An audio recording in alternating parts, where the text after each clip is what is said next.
Children killed in Geneva Lake boating accident were 10, 7 and 6 years old. The 3 children who died on Geneva Lake after their boat capsized during a sudden and severe storm on July 3 were a 6-year-old boy, 7-year-old girl, and 10-year-old girl, according to a news release from the Geneva Lake Law Enforcement Agency. The children were 3 of 10 people on a privately owned, 25-foot 2024 Nautique P-25 vessel, which has a maximum capacity of 19 people. The children were found inside the sunken vessel in 32 feet of water, the release said.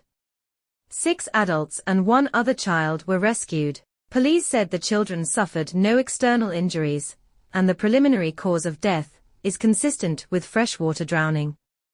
All juveniles were wearing life jackets of proper size and fit, according to the release. Shortly after noon on July 3, a storm swept across Walworth County.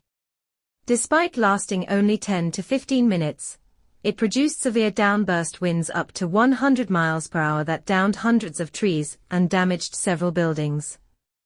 During the storm, the operator of the boat attempted to find safety as boating conditions worsened. Unable to, the operator, a 47-year-old man who police said has extensive boating experience, turned the vessel into the wind when it was struck by at least 2 large waves.